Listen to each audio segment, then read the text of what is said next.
We live in the most connected era in human history, yet loneliness is at epidemic levels. Why? My guest today has spent decades helping leaders, students, organizations answer this question. Michele Risa has spoken at the World Economic Forum, TEDx Manhattan, and advised companies like Microsoft and MasterCard. But what drives her work is surprisingly simple: helping people remember who they really are. In this conversation, we get into why authenticity takes courage, what it really means to make someone feel seen, and why the connections that don't touch your heart don't really count. This is Reach Out. Let's go.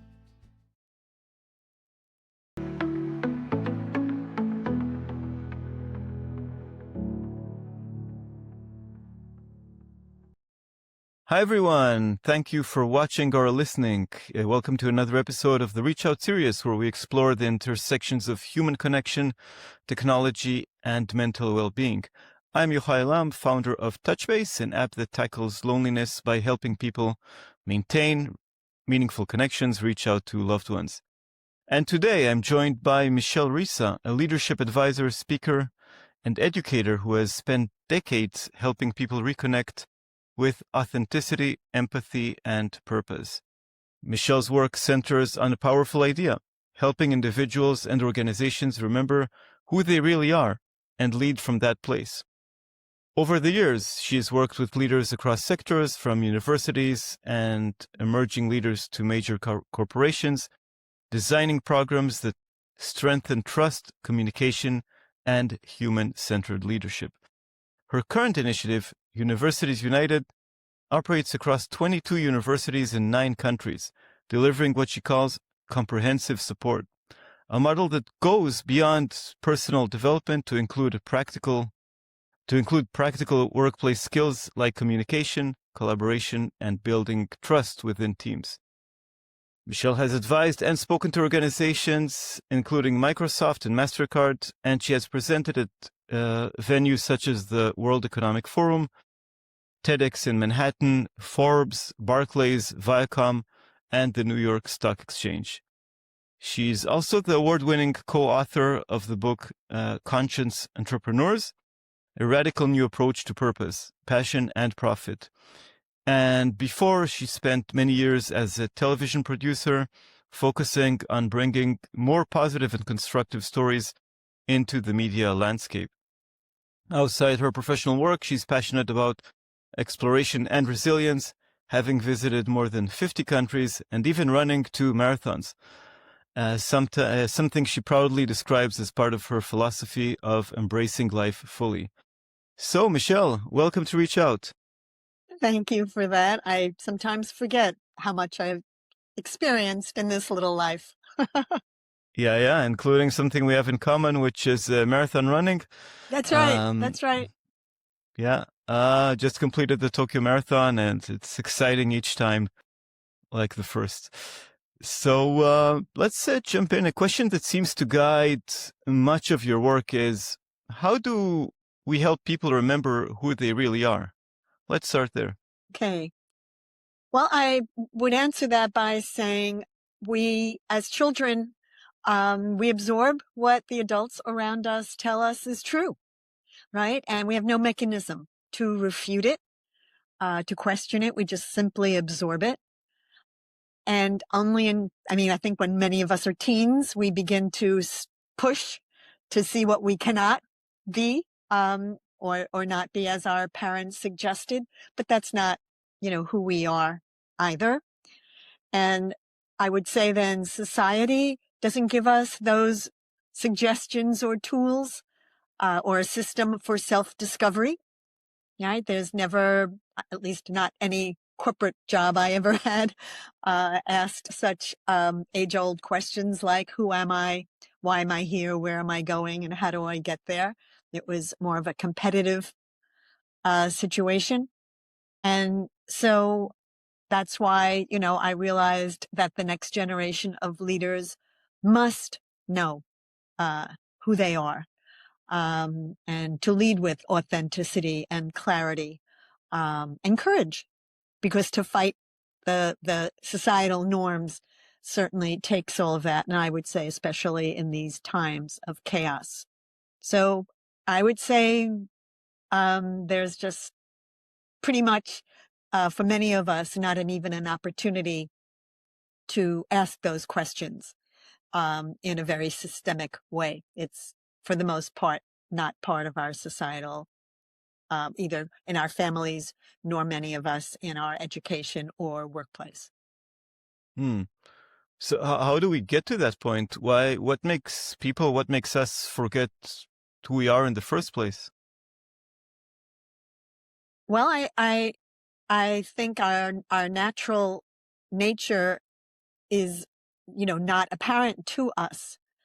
And so, as I just said, all of that helps us or fosters forgetting, about that. We're so concerned about pleasing others and fearing rejection and judgment. And maybe I'll get you angry at me, and I don't want that. So that's how we then, really, again, society says, get along, be liked, and we want to be liked. The problem is we seek it not in an authentic way, right? And that's the key to what I teach, which is, if I'm saying it to you because I think you just want to hear it, you sense that. You sense there's something lacking as I do or say things, right? There, and we know when it's authentic. We know when it's who we really are. So, I would say, there are those of us who, for a variety of reasons, I don't know if that's what you want me to mention, but it's, happenstance in life that causes us somehow to, maybe it's a disease, maybe it's a divorce, maybe it's being fired, where those events ignite the real questions, which is, who am I and where am I going? Why am I here? So the, even though in society we don't like these hiccups, they actually are there as great gifts to help us stop in the conditioning and automatic loop and begin to ask deeper questions, only because we're unhappy or we are sick. We're being challenged. Yeah, so we have to sort of reach these extremes to begin questioning and finding our authenticity. It just, yeah, it pushes us out of our comfort zone, right? So we stay in our comfort zone because that's what we seek. We want things to be easy. And again, here's the dichotomy, or it's right. The moment we are pushed out of our comfort zone is the only place we really grow. So it's interesting, right? We're conditioned to want the less tumultuous life. And I'll point to this current situation on our planet, which, as much as many of us are overwhelmed, understandably, and confused and scared, I will say to your audience, as I say to my students and anyone I know, this is an opportunity, to let things that no longer serve us fall apart, and they are falling apart. And we all love innovation, so this is an opportunity to create something totally new. Yeah, this is, well, self-innovation and in one sense, but also return to who we actually are in another sense. Yeah, and it's new. It's new because so many of us don't know who we actually are. You know what I mean? So on the world stage, that's new, right? That's new. Yeah. Yeah, I see. And before we get out of that comfort zone, when we're stuck and disconnected from ourselves, what are the signs you notice first? I would say people, again, are on automatic. So they're just saying what needs to be said. They're frequently trying to please others, but not pleasing themselves. So there's just, they feel something's wrong. The other sign is the critic, the inner critic. Most of us have been surrounded with judgment, telling us we did something wrong, right? And that's, I'm not judging or faulting. We all do the best we can, including our parents. It's for us then, of course, to discover that inner voice is something that is old. We've heard it often, and through, again, the program that I offer, is to realize that's what minds do. Minds have old stories that are ongoing. And with awareness and consciousness, and again, who am I really? We have neuroplasticity. We have wonderful tools now to change our neurons in our brain from I'm not smart, I'm not good enough, whatever your critic is saying. You can now literally rewire your mind to say, no, I'm doing the best I can, or no, I'm seeking to learn from this, right? So we can learn how to get beyond those old conditionings and create a much more satisfying life. Yeah. I also, many people, including myself, sometimes sort of I feel good about myself in general just because of an achievement I had right now, or I feel down because of some status I find myself in comparison to somebody else. Maybe that somebody else is irrelevant to my life, and um, well, I'm sure I'm not the only one doing that. Why do we tie our identity so strongly to externalities, to external roles? Because when we look outside of our eyes, this is the reality we see, right? And we're accustomed to defining our success by external measurements, whether it be money, power, the car we drive, the house we live in, the school we go to. Yes, whatever those external measurements are. And unfortunately, it's been called the next shiny object syndrome, which means, okay, it's the next car or the next promotion, the next partner. It could be any of those. And it's just because we think this is reality. I'm coming back to really being clear about answering you. This is what we think reality is. We have the opportunity to learn, yes, this is happening. And I determine my inner story that I put to it, right? Because you and I could have one experience and witness one event and have two very different experiences. Yes? Right. So, yes, there's a storm outside, but you and I could experience that storm in very different ways. So again, we chase these externals, not realizing that it's really us who determine its importance. And Yeah. exactly. And it in and of itself, right? Frequently, as we see, people who are very famous, people who are very rich, they're not the happiest people on the planet as a result, right? Which is what the other group of us think is so, but we clearly, if we can really see that, no, that those are not, and what we are coming to understand is a different meaning in life other than, say, money or power. I'll just leave it like that. Yeah, it seems like it's sort of never enough, if, Exactly. even for the most successful, powerful, happy people. Exactly. I have a few billion, but I need a few billion more. Exactly. Yeah. And at the organizational level, organizations talk about authenticity. It's it's a nice word. But uh, in many workplaces, people still sort of perform a role. Not only their job description, but get into this. It's a bit of acting. Why is authenticity so difficult for organizations? I think because it takes courage, Yohay. It takes courage. It takes a willingness to be vulnerable, right?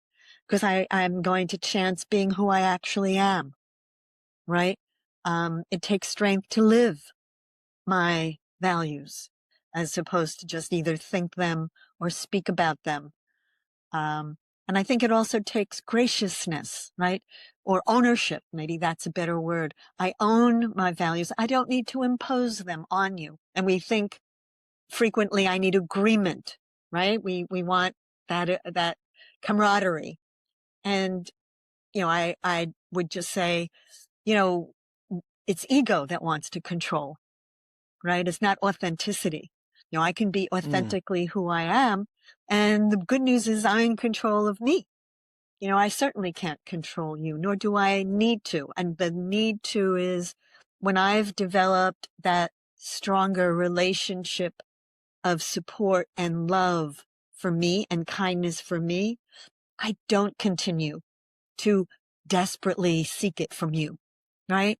And so that's why in my program, we start with how do you how do you begin to even know what you need, what you want, what support looks like? And I'll use a 4-letter word, what love actually means to you or looks like to you. Because then as I fill this vessel, right, with love or kindness or support in any relationship, then I can offer you that, because we can't give anything we don't have. So again, in an organization, you're just, doing more of the superficial because we think that's all that's required. When in truth, we have the opportunity to build authentic relationships, but it requires starting here. I want you to be Yeah. authentic with me. I want you to be honest with me, but I'm often afraid to be the same for you. And the reverse is how it works. When I show up honestly and authentically and not ask you to be anything other than who you are, then we begin to create, yes, that trust, where then we inspire each other to be who we are. Does that make sense? Yeah, it makes sense. And for me, I always try to go back to the safety instructions on the airplane, where they tell you put the face mask first on yourself, then the person beside you. And yeah, it makes sense. I mean, I find it when I show just a bit of vulnerability, the other person also lowers their defenses, and we're starting at a much better place, regardless of what we're talking about or who that person is. And So notice it starts with us. We're so accustomed to wanting other people to be kind, other people to be honest, right? Outside world to be at peace. And even though many of us have heard that expression about the mask, right?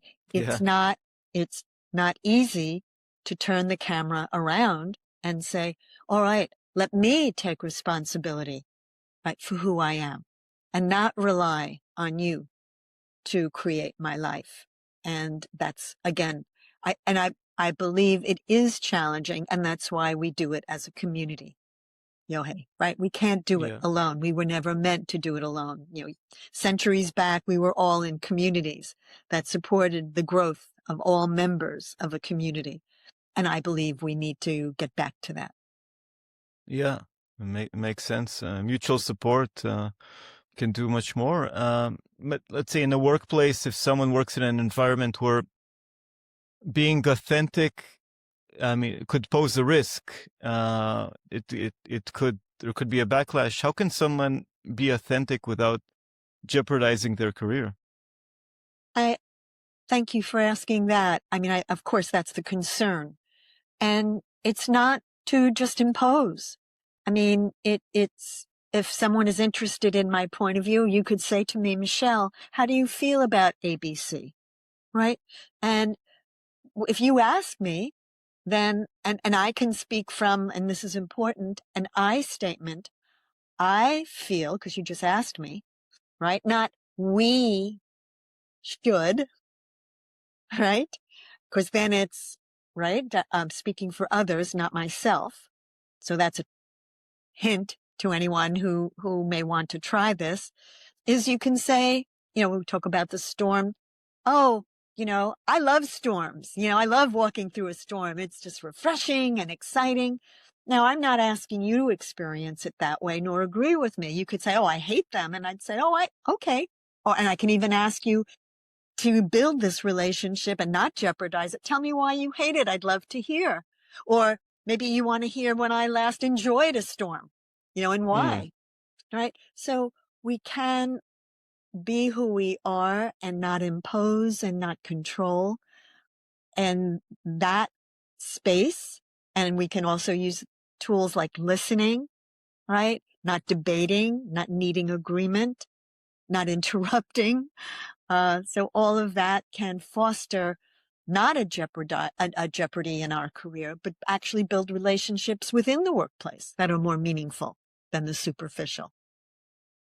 Yeah, at least, I mean, makes perfect sense between colleagues who are more or less equal or work in different departments. But in your experience, and you have lots of experience with leadership, what does authentic leadership actually look like in practice when it comes to authenticity? It again starts with your willingness to be authentic, right? And allowing others to be authentically who they are. When you're authentic, you end up modeling honesty, right? Respect, right? You can share a space, right, which builds our flourishing, our trusting, a space of safety, right? And I will say, since we have the word mistakes in the English language, and it's often connotated as a very negative experience, again, that's our story. We can also say that's part of reality. Mistakes are just part of being human. I don't know any human who does not technically make a mistake. And we can, again, instead of seeing it as negative, learn from it. Wow, when I walked out into the storm without a hat, I was very uncomfortable, and I learned to provide myself with that. So if we're learning from those mistakes, we grow and we flourish. I would also say in authentic leadership, when we embrace those mistakes and learning, we actually, instead of seeing them as this painful part of our experience between you and me, you're saying you and I had some misunderstanding between us, that, and it could be in a partnership or a relationship, a personal relationship too. It can actually, by you and I dedicating ourselves to learning from it and uncovering what I was feeling, you were feeling, I mean, going again, not just words, but deeper, it can strengthen our relationship.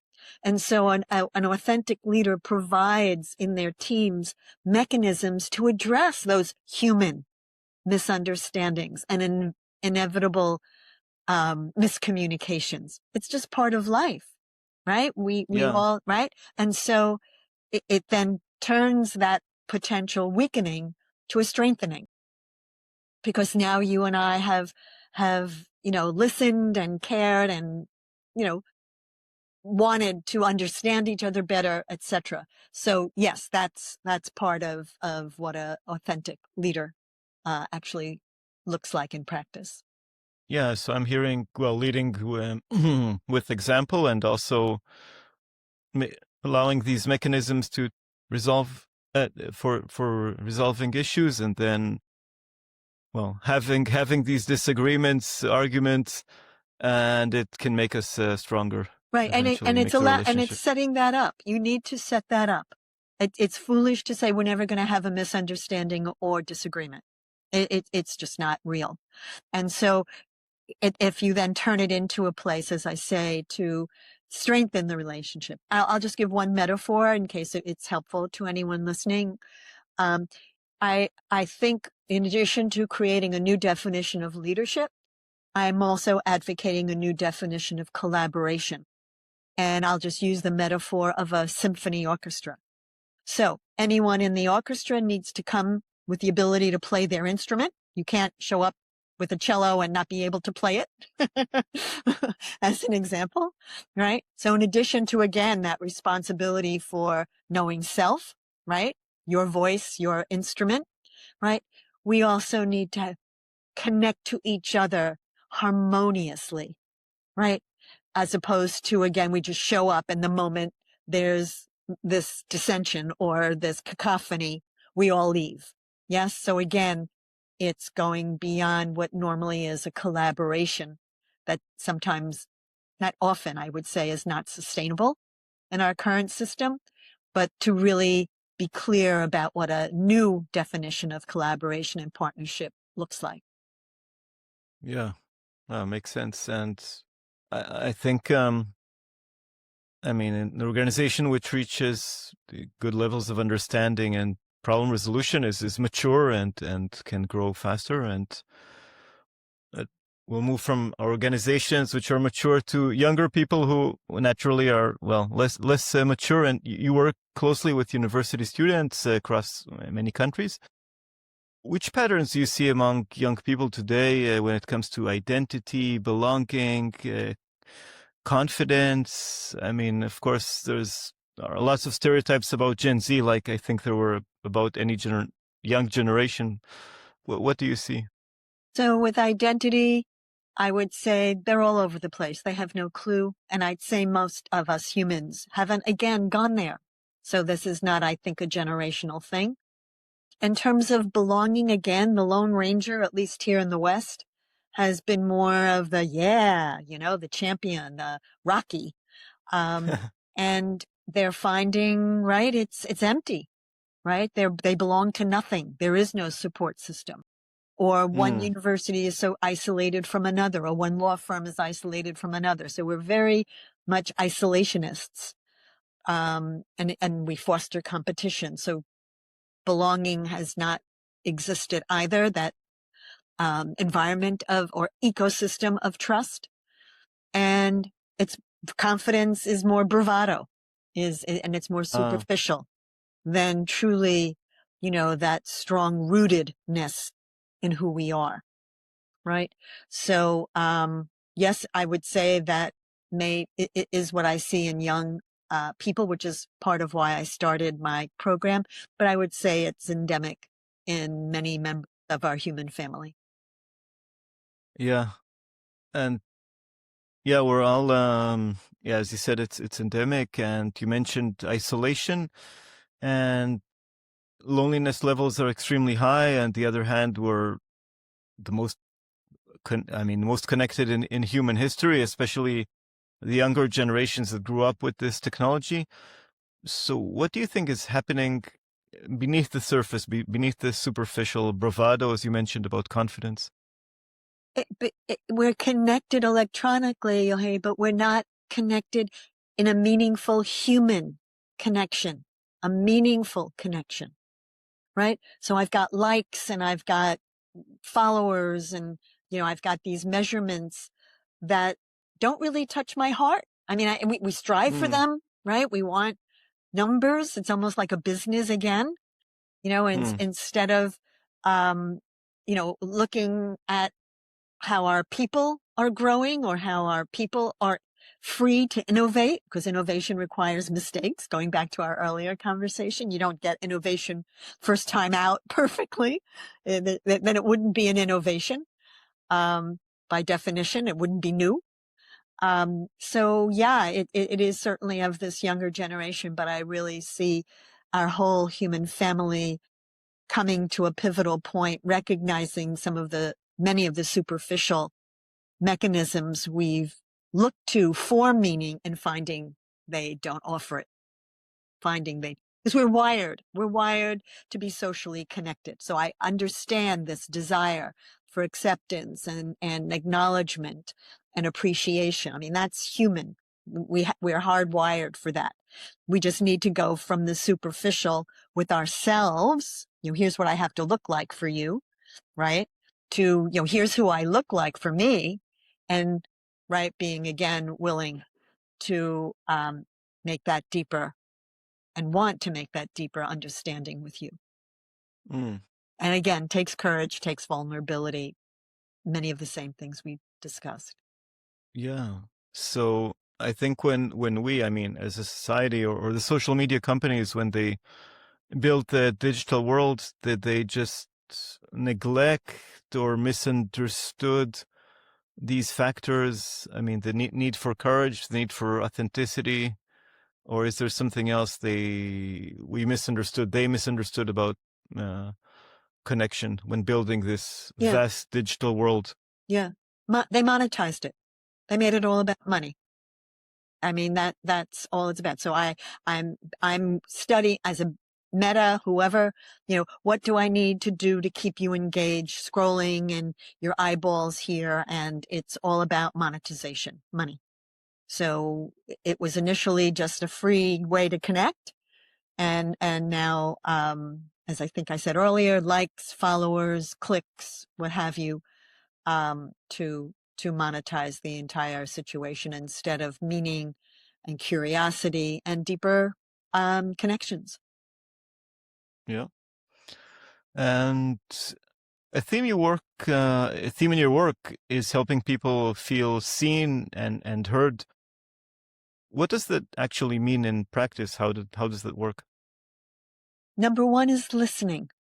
I think again in many of our societies, we're talkers. We have, when we go to networks, we have our elevator pitch is what it's sometimes referred to, meaning you only have a few moments in the elevator, if you will, to tell somebody who you are. And when we shift to listening, the Dalai Lama, who is a wise person on the planet, would say the best gift we can give anyone is the gift of being heard, And what that means is you're listening, right? And you're not making assumptions about your interpretation of what they're saying, but instead you show them that you're interested in listening by asking questions, by not making assumptions, right? It shows that you care. You might say, tell me more, or tell me how that happened, or tell me why. So all of that are ways for you to actually give this gift to a total stranger, and have them really feel that you're seeking to understand them, which is a gift, right? Wow, you're interested in understanding some of what I just shared. Yeah. Right? So what it doesn't mean is interrupting, getting your answer ready, debating, scrolling on your phone while they're talking. So I hope that offers some suggestions. Yeah, yeah. No, I did hear quite a few long elevator pitches, which, yeah, I mean, when a conversation turns into a monologue, it's unbalanced, and there's not, at some point, the person being talked to stops listening, or the person speaking also doesn't. Yeah, there has to be much more listening, and I think when people listen to each other, it also builds trust because we understand each other better. And when trust breaks inside a team or an organization or at a networking event or wherever, what is usually the real cause? What do you think? Fear, right? It could be fear of rejection. It could be fear of being hurt. We've been hurt before. I don't want to be hurt again. It could be fear of my own blame and shame or someone else's. And again, I think we spoke about it earlier. The fear comes because we don't have a system in place to address those misunderstandings or the potential, assumptions that we're making about the other person, right?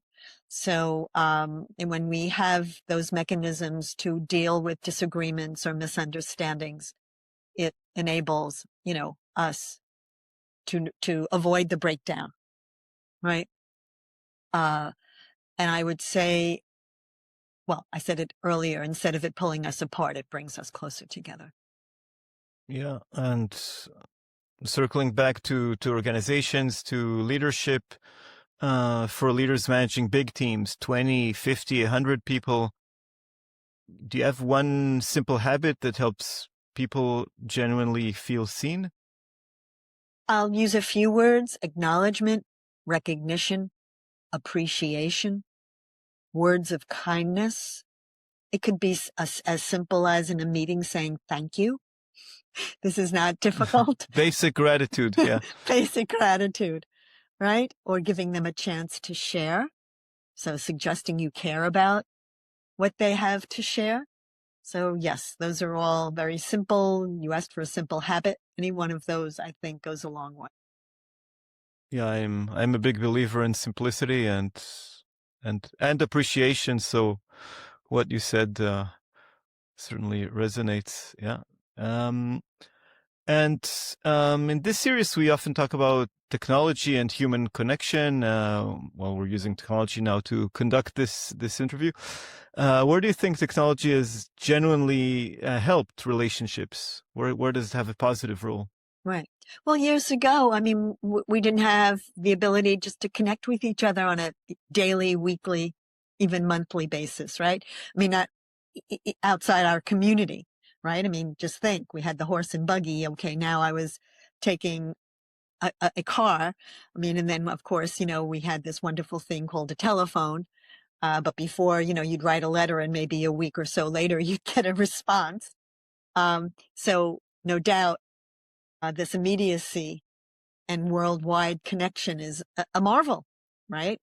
We have now a GPS. You and I can meet each other in the middle of nowhere and find each other, or in the middle of a crowd, right? Which, is amazing. So I'll say trains, planes, and automobiles, are certainly part of it, but, Zoom, Google Meet, GPS, all of that, are wonderful. Unfortunately, like any other invention, or every invention, in my opinion, there are pros and cons, right? There are ways to use it to our advantage, and obviously there are ways where it's harmful. So I think, Yeah. yeah, that offers both. Yeah, I like the GPS idea because, as you described it, it can help us find each other and have a face-to-face meeting. So, Or which is the this. I best. mean, this can be just you and me. I mean, I know we're speaking to a bigger audience and you're asking me specific questions, but, I find with my students, when I, meet in a class with all of them, but we also meet one-on-one, that's when the deeper insights emerge, because Right. they're willing to share their deepest fears, their deepest issues that they can't always express, and have the fear. I hope over the course of the program they will get the courage to, but I understand that they don't.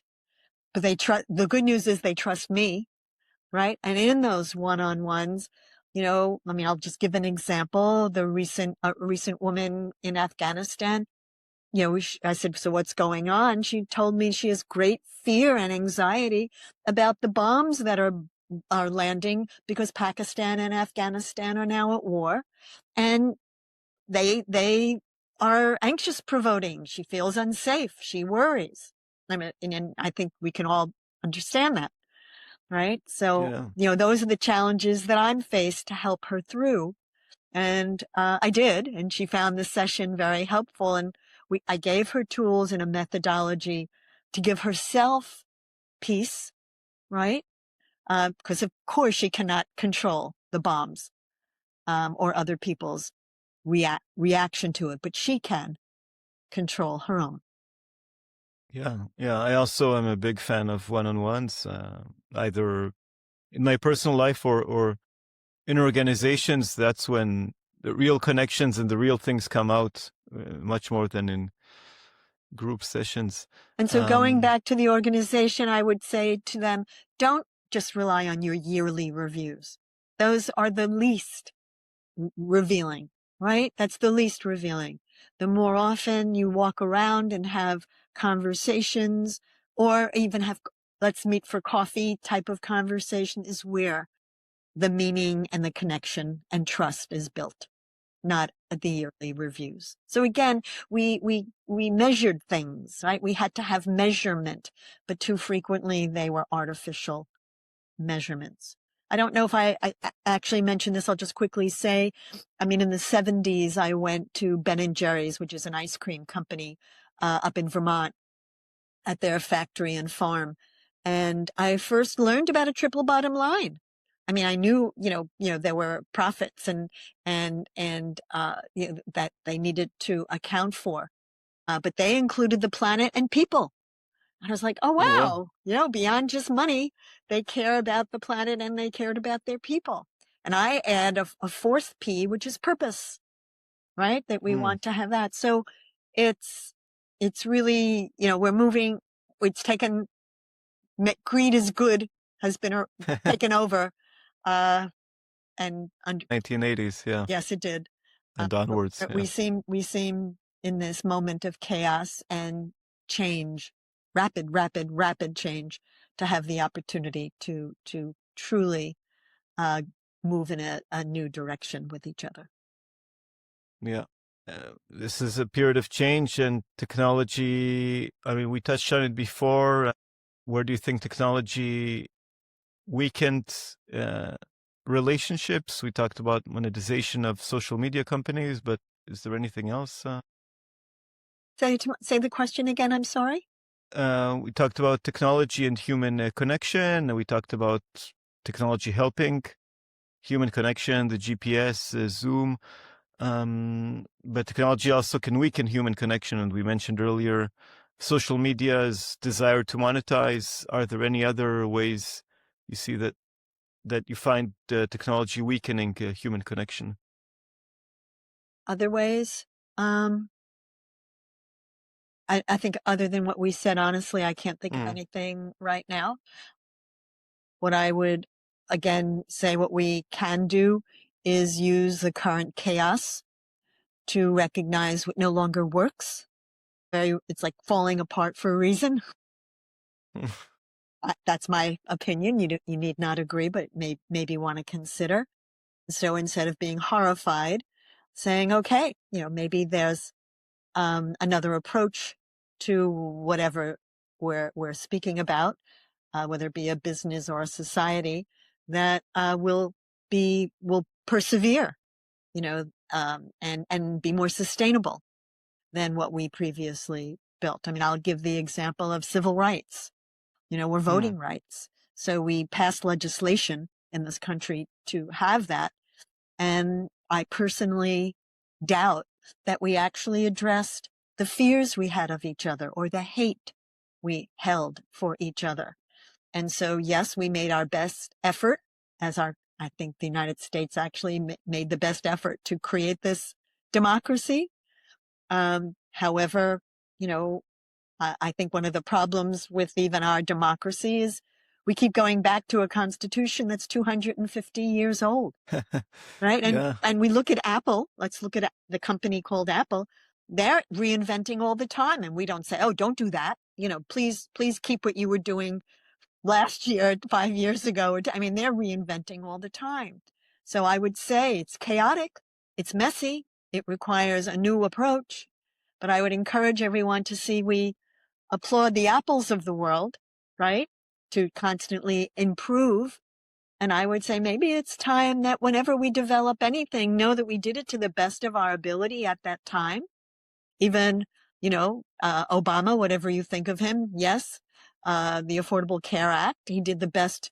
And I would say this of every legislation, everyone did the best they could to construct it and not to keep it, to revisit it a year later, 2 years later, and say, okay, is it working as we hoped?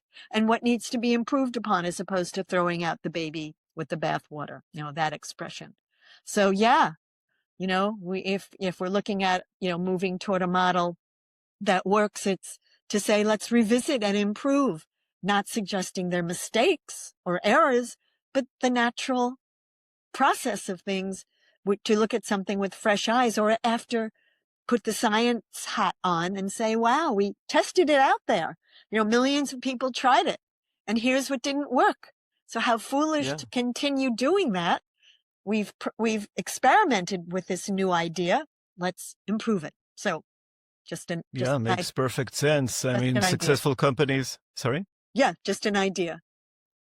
And yeah, it makes sense. I mean, go ahead. I'll just also say, and it's formed by the collective. It's not one person's idea. I would doubt in Apple, there's one person who comes up with every innovation, right? It's a collective. And, again, we are controlled freaks sometimes, but we learn collectively that as we all bring our insights and our perspectives and our different way of looking at things and solving things, that we often can end up with a far better approach and solution to whatever we're dealing with. Yeah. So collective. Totally. Collective. Yes. Yeah, I totally agree. And the scientific approach of, okay, this is the evidence we had then. We have now, we're doing the best we can do now according to this evidence. And then new evidence comes to light and we have to adapt, or new Exactly. ideas, or real world. And yeah, hopefully governments, politicians, innovate and adapt towards a better world like successful companies do. We need to insist on it, right? The way we tell Apple we like what they're doing is we buy their products, right? Money, right? I love your new product. I just bought it. And Apple goes, oh, it's working. X millions of people just bought it. We need to do the same with government. We need to find greater ways of accountability, I don't know if it's at the polling places when we vote or other ways throughout the year, right, or throughout their term, that we have them be accountable, because clearly they're not selling a product. But, we need to find other ways to help them understand that what legislation or what actions they took are the ones that we want them to continue to take. And frequently we don't participate in that accountability. Yeah, makes sense. I mean, with Apple or any other phone, I mean, we buy the phone once every 2, 3, 4, 5 years. But when we use the phone, we buy services. We can buy more of them or less of them. We keep the company accountable, and a bit more of direct democracy, a bit more of keeping voters accountable. I mean, opinion polls are used for that.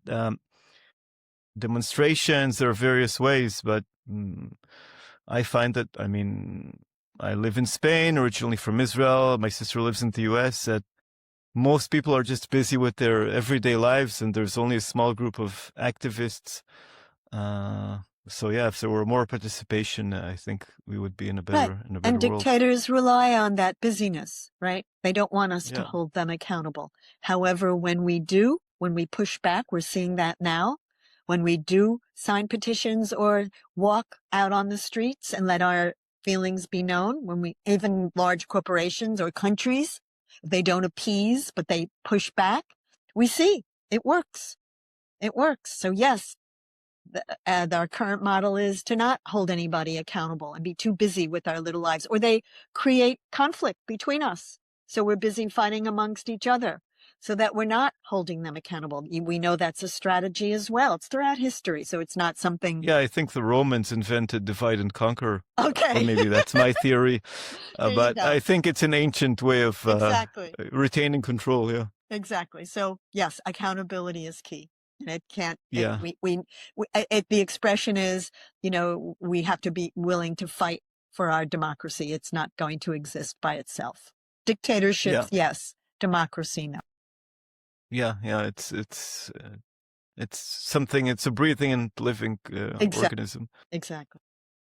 Yeah, we talked about and discussed Apple and their innovation, and you co-authored the book Conscious Entrepreneurs, which explores that businesses can pursue both profit and purpose. Talked about Ben and Jerry's.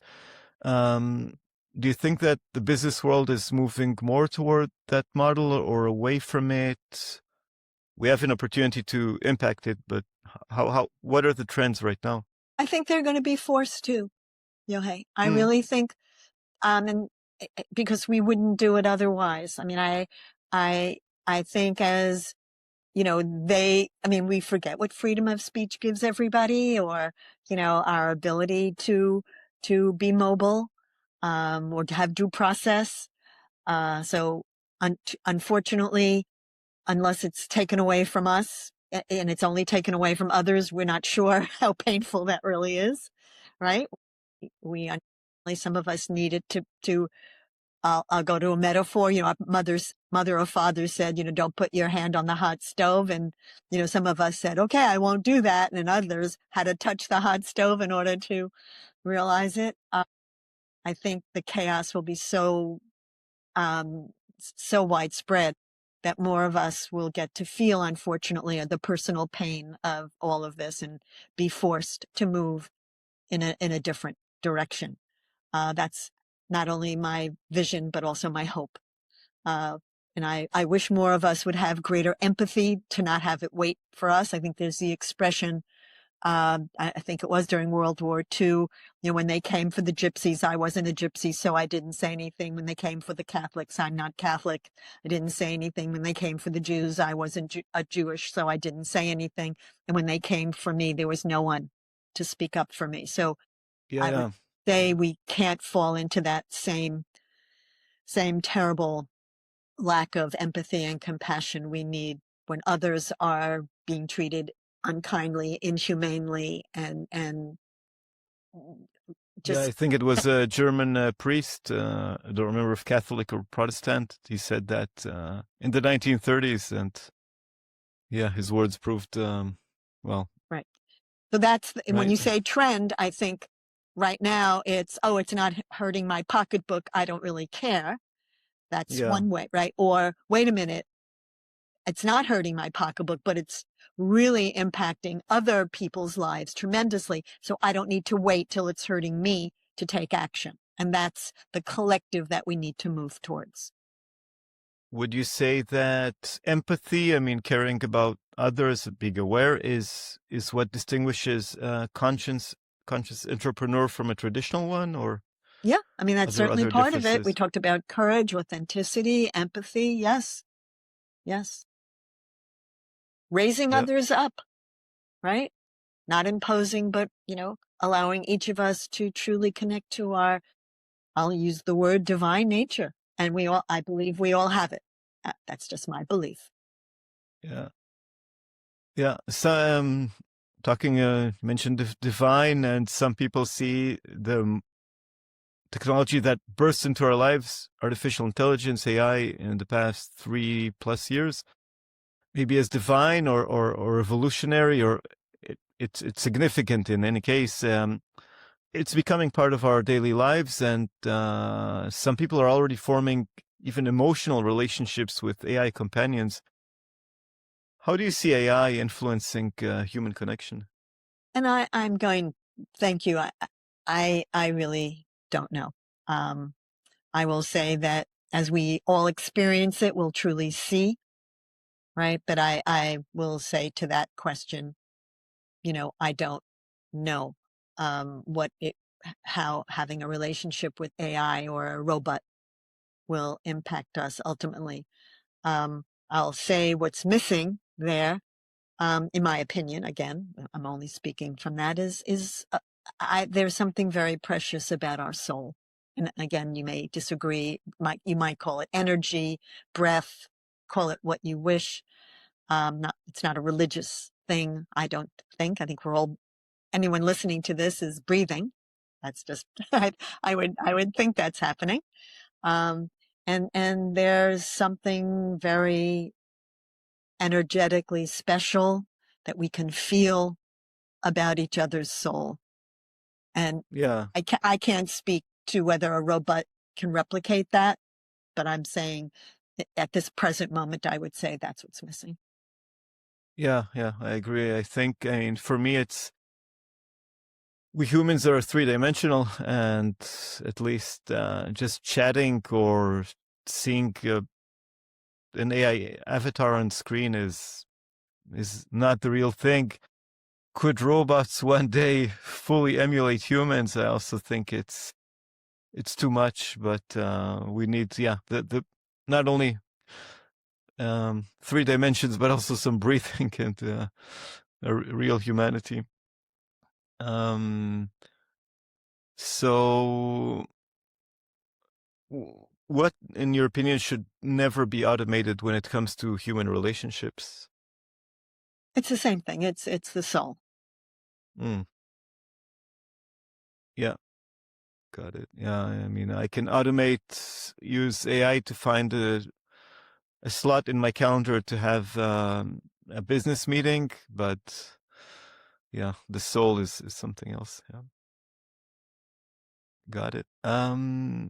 So after decades of working with leaders and communities around the world, what is maybe one belief about human connection that you now hold very strongly?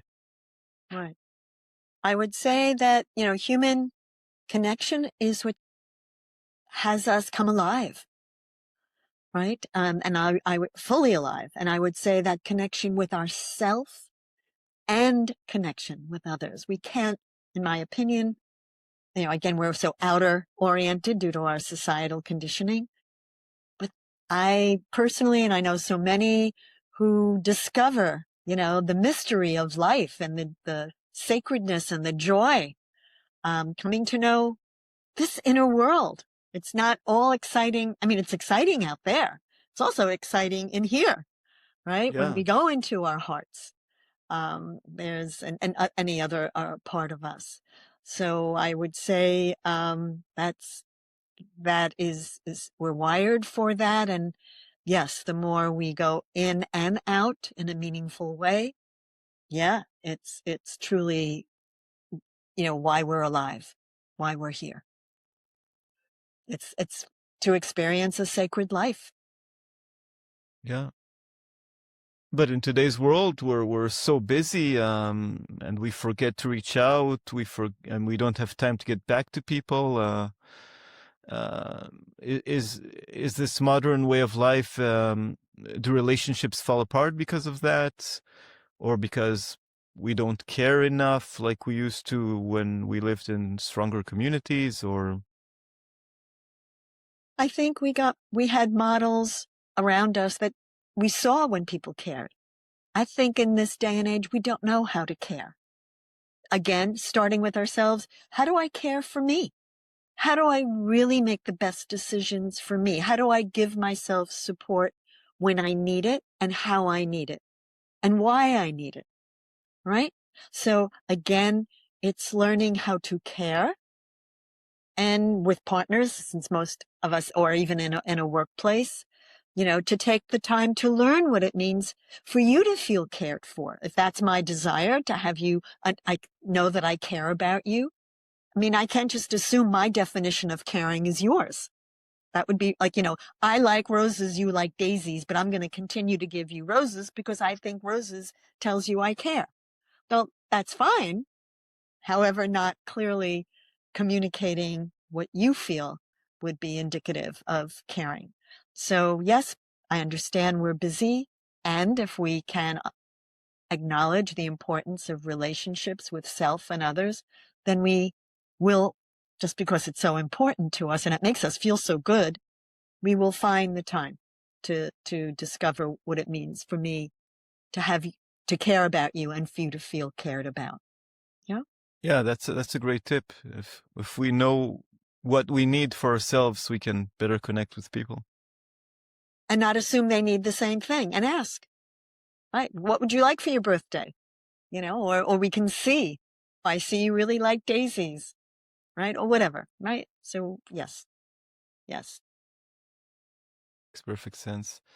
Um, so Michele, before we close, is there anything else, any message you'd like to say, convey to our listeners, to our viewers?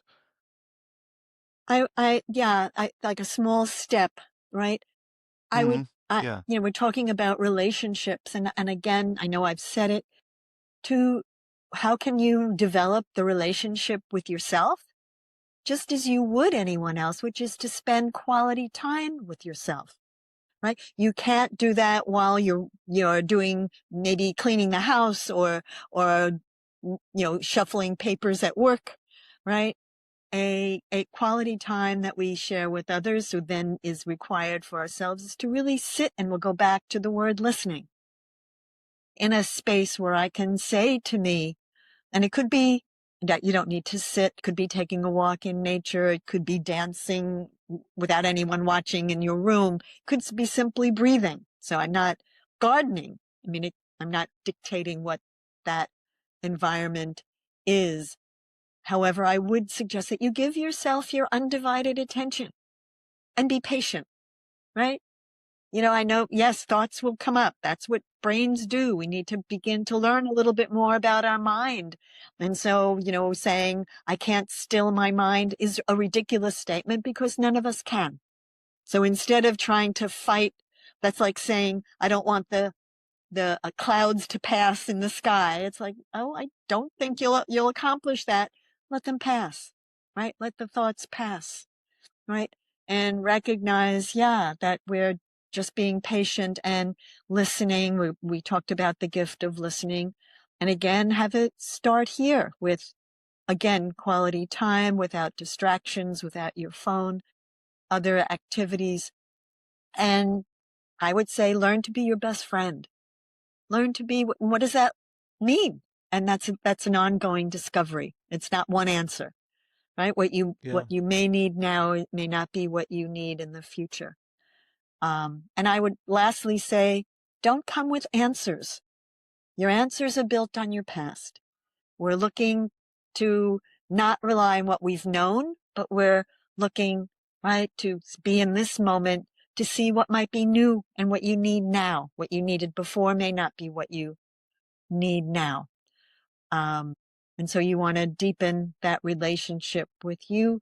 And I'll just say, not in a superficial way, but with trees, like trees who have deep roots. I don't know if we all know. Trees seem to be very singular. However, many of us know their root system is totally interconnected. And when one gets a disease, they tell the other, hey, there's a bug, beware, right? So again, we can grow that, deeper connection and trust over time, just like trees. Yeah. Even trees have relationships underground with Though they strong roots. appear Yeah. exactly, though they appear to be separate. Exactly. So Yeah. let us no longer rely on appearances. Yeah. No, I like that. We need to look deeper into our roots, into who we really are, and also through the roots connect with other people, other humans. Okay, so Michele, thank you very much for sharing your insights today. Where can people learn more about your work or connect with you? Okay, so my website is www.collaborativesolutions.global. Do you want me to spell it? COLLABORATIVE. That's Collaborative Solutions, SOLUTIONS.global, GLOBAL. And I'm on LinkedIn. There aren't too many Michele Risas. You see my first name. My last name is spelled Lisa with an R, Risa, excuse me. And I'm on LinkedIn. Be happy to connect with anyone here and tell me, is from all we discussed, which was so rich, in my opinion, is there one thing that it resonated with you and you're willing to put into action and experiment? Yeah, I mean, if you're asking me, there are so many things here, and some of them are I mean, they make sense because they're so obvious. I mean, obvious, but we don't do them. So simple. I mean, the appreciation, the be your best friend. Well, I'll have to re-listen to everything to to rank these things, but there's no need. And I'm sure people watching this or listening have learned a lot. And in any case, we'll put also links to your website and LinkedIn in the show notes. So thank you very much, Michele. It was, for me, a fascinating conversation. I'm sure for everybody else. And that has been another episode of the Reach Out series for TouchBase. You can download the app on Apple or Google. Follow my activity on LinkedIn or wherever. And once again, thank you very much, Michele, for this fascinating conversation. My pleasure. Thank you for having me. And again, it was again, hope everyone has some takeaways. I'm sure they have. Okay, thank you very much, and bye-bye.